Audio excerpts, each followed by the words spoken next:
12 ବର୍ଷ ପରେ ବୃହସ୍ପତି ଉଚ୍ଚରେ ରହୁଛନ୍ତି ମେଷ ରାଶିରେ। ମେଷ ରାଶିରେ ବୃହସ୍ପତିଙ୍କ ଶୁଭ ଦୃଷ୍ଟି ପଡ଼ିବାକୁ ଯାଉଛି। ଆଗାମୀ 6 ମାସ କେମିତି କଟିବ? ଭାଗ୍ୟରେ ହେବ ବଡ଼ ପରିବର୍ତ୍ତନ। ସୁନାର ମୁକୁଟ ପିନ୍ଧିବାକୁ ଯାଉଛନ୍ତି ମେଷ ରାଶିର ବ୍ୟକ୍ତିମାନେ। ଆଗାମୀ 6 ମାସ ଯାହା ଚାହିଁବେ ତାହା ମଧ୍ୟ କରିପାରିବେ। ରାଜଗାଦିରେ ବସିବାକୁ ଯାଉଛନ୍ତି। କୋଟିପତି ରାସ୍ତାରେ ସେ ଚାଲିବାକୁ ଯାଉଛନ୍ତି। ଏହି ନିୟମରେ ଚାଲନ୍ତୁ, ଦେଖିବେ ଆପଣଙ୍କୁ ଅଟକେଇଲା ବାଲା କେହି ରହିବେ ନାହିଁ।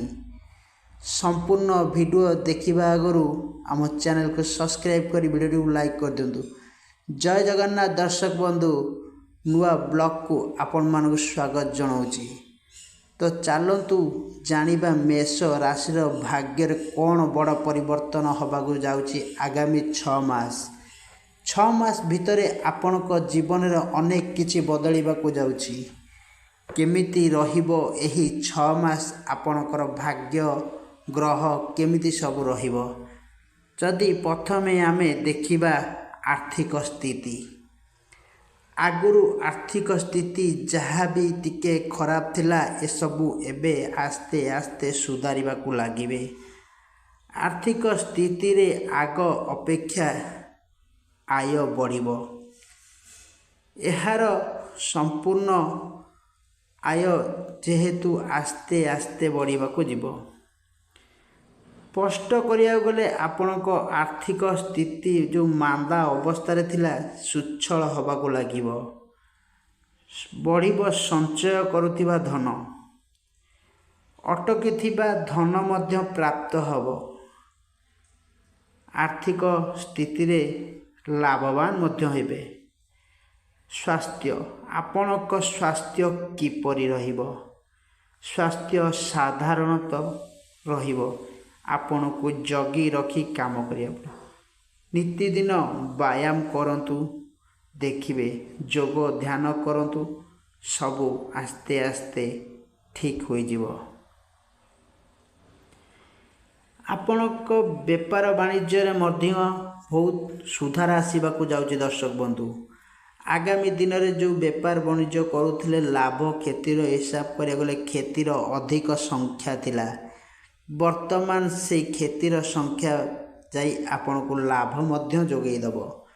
ଆପଣଙ୍କର ଜୁଲାଇ ମାସ ଠାରୁ ଅଗଷ୍ଟ ମାସ ମଧ୍ୟରେ ଆପଣଙ୍କର ଲାଭ, ବେପାର ବାଣିଜ୍ୟ ଯଦି କରୁଛନ୍ତି, ଲାଭ ବଢ଼ିବାକୁ ଲାଗିବ। ଆପଣ ଯଦି ବିଦେଶ ଭ୍ରମଣ କରିବାକୁ ଯାଉଛନ୍ତି କିମ୍ବା ବିଦେଶରେ କୌଣସି ବେପାର କରୁଛନ୍ତି, ମେଷ ରାଶିରେ ବୃହସ୍ପତି ଚଳନ, ବୃହସ୍ପତିଙ୍କ ଶୁଭ ଦୃଷ୍ଟି ଆପଣଙ୍କ ଉପରେ ରହୁଛି। ଆପଣ ବିଦେଶରେ ବେପାର କଲେ ଶୁଭ ଯୋଗ ଦେଖାଉଛି। ଆପଣ ବିଦେଶରେ ବେପାର କରିପାରିବେ କିମ୍ବା କିଛି ନୂଆ କରିବାର ଆପଣଙ୍କର ମନରେ ଯେଉଁ ଆକୃଷ୍ଟ ଅଛି, ତାହାକୁ ଆପଣ ଯୋଗାଡ଼ ମଧ୍ୟ କରିପାରିବେ। କିଛି ନୂଆ କରିବା ଆଗରୁ ଜ୍ୟୋତିଷଙ୍କ ପରାମର୍ଶ ନିଅନ୍ତୁ। ଦେଖିବେ ଆସ୍ତେ ଆସ୍ତେ ଆପଣଙ୍କ ବେପାର ବାଣିଜ୍ୟରେ ସୁଧାର ଆସିଯିବ। ଆପଣଙ୍କ ଲଭ୍ ଲାଇନ୍, ଦାମ୍ପତ୍ୟ ଜୀବନ କେମିତି ରହିବ? ଯଦି ଆମେ ବିବାହ ଦେଖିବା, 2026ରେ ବିବାହ ଯୋଗ ବହୁତ ଶକ୍ତିଶାଳୀ ଅଛି। ଗୁରୁ ସୁଧି ରବି ସୁଧି ଯୋଗୁଁ ଆପଣ ମେ ମାସରୁ ଡିସେମ୍ବର କିମ୍ବା ମାର୍ଚ୍ଚ 2027 ଭିତରେ ଆପଣଙ୍କର ବିବାହ ଯୋଗ ଦେଖାଉଛି। ଯଦି ବିବାହ ଯୋଗ ଦେଖାଉଛି, ଆପଣଙ୍କ ବିବାହ ପ୍ରସ୍ତାବ କେଉଁ ଦିଗରୁ ଆସିବାକୁ ଲାଗିବ? ପ୍ରାୟତଃ ଆପଣଙ୍କ ବିବାହ ଦକ୍ଷିଣ ଦିଗ କିମ୍ବା ପୂର୍ବ ପଶ୍ଚିମ ଦିଗରୁ ବିବାହ ପ୍ରସ୍ତାବ ଆସିବ। ବିବାହ ସେଇ ଦକ୍ଷିଣ ପୂର୍ବ ପଶ୍ଚିମ ଦିଗରେ କେଉଁଠି ହେଲେ ଠିକ୍ ହେବ। ଏହା କେବେ ହେବ? ଆଗାମୀ ଏପ୍ରିଲ ମାସ, ମାର୍ଚ୍ଚ ମାସ 27 ସୁଦ୍ଧା ବିବାହ ହୋଇଯିବ। ଚାକିରି କ୍ଷେତ୍ରରେ ଆପଣଙ୍କ ବୃହସ୍ପତି ଚଳନ ହେତୁ ଚାକିରିରେ ବହୁତ ବଡ଼ ସଫଳତା ଆପଣଙ୍କୁ ମିଳିବାକୁ ଯାଉଛି। ବୃହସ୍ପତି ମେଷ ରାଶିରେ ଆସିବା ପରଠୁ ଆପଣଙ୍କ କ୍ୟାରିୟରରେ ବଡ଼ ପରିବର୍ତ୍ତନ ହେବ। ଅଗଷ୍ଟରୁ ସେପ୍ଟେମ୍ବର ମଧ୍ୟରେ ଆପଣ ଯଦି ସରକାରୀ ଚାକିରି ପାଇଁକା କୌଣସି ଇଣ୍ଟରଭ୍ୟୁ ଦେଉଛନ୍ତି କିମ୍ବା ଆପ୍ଲାଏ କରୁଛନ୍ତି ତାହା ଆପଣ ପାଇଁକା ଶୁଭଦାୟକ ଶକ୍ତିଶାଳୀ ଅଟେ। ସୁବର୍ଣ୍ଣ ସୁଯୋଗ ଅଛି। ସରକାରୀ ଚାକିରି କେଉଁ ବିଭାଗରେ ଆପଣ ପାଇବାର ଅଧିକା ସମ୍ଭାବନା ବଢ଼ିଯାଉଛି। ଆପଣ ଯଦି ଡିଫେନ୍ସ ଲାଇନରେ ରହୁଛନ୍ତି ତାହେଲେ ଆପଣଙ୍କୁ ସରକାରୀ ଚାକିରି ମିଳିବାର ଅଧିକ ଡିଫେନ୍ସ, ଯଦି ସରକାରୀ ଚାକିରି କରିଛନ୍ତି ଆପଣଙ୍କୁ ପ୍ରମୋସନ୍ ପଦୋନ୍ନତ କରିବା ପାଇଁକା ମଧ୍ୟ ଯୋଗ ବନୁଅଛି। ଆପଣ ପିଲାମାନଙ୍କ ପାଇଁକା ଟିକେ ଚିନ୍ତାରେ ରହିବେ। ପିଲାମାନଙ୍କ କ୍ୟାରିୟର ପାଠପଢ଼ାକୁ ନେଇକି ଆପଣ ଟିକେ ଚିନ୍ତାଗ୍ରସ୍ତରେ ରହିବେ, କିନ୍ତୁ ଏହା ଆସ୍ତେ ଆସ୍ତେ ଦୂର ହୋଇଯିବ। ତ ଆମେ ଯଦି ଦେଖିବା ଆପଣଙ୍କର ଜୁନ୍ ଜୁଲାଇ ଅଗଷ୍ଟ ମାସ ପର୍ଯ୍ୟନ୍ତ କେମିତି ରହିବ। ନୂଆ ଆରମ୍ଭ କରି ଚାକିରି କିମ୍ବା ବ୍ୟବସାୟ ଆରମ୍ଭ କରିବାର ସୁଯୋଗ ମିଳୁଛି, ଆପଣ କରିପାରିବେ। ସେ ଯୁଗରେ ଯଦି ଆପଣ କିଛି ଜାଗା ବାଡ଼ି କିଛି କିଣିବାକୁ ଚାହୁଁଛନ୍ତି, ଘର ଦ୍ୱାର କିମ୍ବା ଗାଡ଼ି ଫାଡ଼ି, ଏହା ଆପଣଙ୍କ ପାଇଁକା ଶୁଭଦାୟକ ହେବ।